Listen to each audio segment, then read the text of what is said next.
राधे राधे प्यारे भक्तों, सज्जनों, आज हम एक बहुत ही महत्वपूर्ण विषय पर मनन करेंगे। अपना दुख लोगों से कहना बंद करो। बेटा, ये बात जितनी साधारण लगती है उतनी ही गहरी है। हम में से अधिकतर लोग जब भी कोई कष्ट आता है तो दौड़ पड़ते हैं किसी को सुनाने के लिए। किसी को फोन कर देंगे, किसी को रोकर बता देंगे, किसी के सामने अपना दुख बहा देंगे। पर क्या उससे दुख कम हो गया? नहीं, बल्कि मन और भारी हो गया। भक्तों, संत कहते हैं जिसने दुख सहकर प्रभु का स्मरण किया वही सच्चा साधक हुआ, और जिसने दुख को दुनियादारी की बातचीत में उड़ेल दिया वह कभी भी उस अमूल्य आत्मल को प्राप्त नहीं कर पाया। देखो बच्चा, जब तुम किसी से अपने दुख कहते हो तो 3 नुकसान होते हैं। पहला, सामने वाला तुम्हारा दुख सुनकर खुश भी हो सकता है। इस दुनिया में सब तुम्हारे हितैषी नहीं है। कुछ तो ऐसे होते हैं जो तुम्हारी तकलीफ में भीतर से मुस्कुरा रहे होते हैं। दूसरा, जब तुम बार बार किसी से अपनी परेशानी कहते हो तो वह व्यक्ति तुम्हें कमजोर मानने लगता है। भले ऊपर से कुछ ना कहे, लेकिन भीतर से सोचता है, अरे इसका मन बड़ा कमजोर है, ये तो हर बात पर टूट जाता है।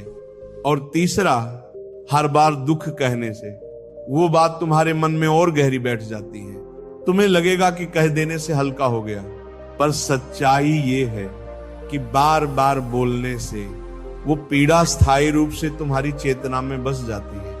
संत तुकाराम जी महाराज कहते थे, जब मन दुखी हो तो उसे नाम में समर्पित कर दो। बोलने से हल्का नहीं होगा, रोने से नहीं बुझेगा, केवल राम नाम से ही शांति मिलेगी। अब मैं तुम्हें एक सच्ची घटना सुनाता हूं। एक गांव में एक वृद्ध भजनानंदी रहते थे। उनका नाम था हरिदास जी। घर में कठिन स्थिति थी। बेटे उन्हें ताने मारते थे, बहू तिरस्कार करती थी और पोता पानी तक नहीं पूछता था। लेकिन 70 वर्ष की अवस्था में भी उनका चेहरा शांत रहता था। गांव के कुछ लोग बोले, बाबा तुम्हारे जीवन में इतनी परेशानी है, फिर भी तुम्हारे चेहरे पर इतनी शांति कैसे? हरिदास जी बोले, मैं दुख को भगवान से कहता हूं, दुनिया से नहीं। जब तक लोगों से कहता था दुख बढ़ता था, लेकिन जब प्रभु के सामने आंसू बहाए तो भीतर हल्का हो गया। प्रेमी आत्माओं, इसलिए कभी भी अपने दुख का मेला मत लगाना। हर किसी को मत बताना कि तुम क्या झेल रहे हो। जिनसे कहना है वो तो केवल 2 हैं, एक भगवान, दूसरे तुम्हारा सच्चा गुरु। बाकी सबसे कहना अपने ही दुख का व्यापार करना है। एक साधक ने एक बार पूछा, महाराज अगर मन में दुख हो और कोई सुनने वाला ना हो तो क्या करें? महाराज जी ने कहा, रात को चुपचाप बैठकर भगवान से कह दो, हे नाथ, सब तेरे चरणों में समर्पित है। मैं कुछ नहीं जानता, बस तू ही जानता है। मुझे तो केवल तेरा नाम जपना है। इतना कहकर आंखें बंद कर लो और राम राम का जप शुरू कर दो। देखना, जिस मन ने पहले दुख से सिहरन महसूस की थी वही मन बाद में आनंद से भर उठेगा। भजन प्रेमियों, अगर तुम चाहते हो कि मन मजबूत हो तो नाम जप को अपना सहारा बनाओ। लोगों को अपनी तकलीफें सुनाने से कुछ नहीं होगा, बल्कि उनकी दृष्टि में तुम गिर जाओगे और फिर एक दिन वही लोग तुम्हारा मजाक भी बनाएंगे। अब एक और उदाहरण सुनो। एक महिला हर दिन अपनी पड़ोसन को अपने पति के बारे में शिकायत करती थी। वो गुस्सा करता है, वो मेरी इज्जत नहीं करता, घर का खर्च नहीं देता। एक दिन वही पड़ोसन उसी की बातों को दूसरे लोगों में चटकारे लेकर सुना रही थी। उसी महिला की निंदा हो रही थी। तब उस स्त्री को समझ आया, मैंने अपना दुख गलत व्यक्ति को बताया, अब मेरी पीठ पीछे मेरा मजाक बन रहा है। प्यारे भक्तों, हर कोई तुम्हारी भावना को नहीं समझ सकता, हर कोई तुम्हारी पीड़ा को नहीं महसूस कर सकता। इसलिए सबसे अच्छा उपाय है अपने कष्टों को नाम में विसर्जित कर दो। नाम ही तुम्हारा सच्चा मित्र है, नाम ही तुम्हारा मनोवैद्य है, नाम ही वह संगी है जो तुम्हें दुनिया के कांटों से निकालकर प्रभु की गोद में बैठा देगा। साधक जनों, जब श्री राम वनवास गए थे तो क्या उन्होंने दुख का रोना रोया? नहीं, उन्होंने प्रभु की इच्छा मानकर उसे अपना सौभाग्य माना। सीता माता ने भी किसी से शिकायत नहीं की। ना लक्ष्मण जी ने कहा मुझे क्यों वन भेजा, क्योंकि वो जानते थे जो कुछ होता है वह प्रभु की लीला है। हमें उसे सहर्ष स्वीकार करना है, ना कि रो रो कर सबको बताना है।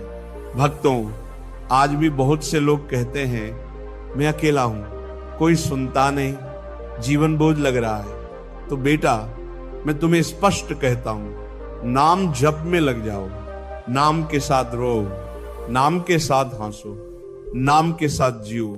फिर देखना, किसी को कहने की जरूरत ही नहीं पड़ेगी। तुम्हारा मन इतना हल्का हो जाएगा कि दूसरों को सांत्वना लगोगे। और हाँ, कभी कभी कुछ लोग सिर्फ सहानुभूति पाने के लिए दुख सुनाते हैं।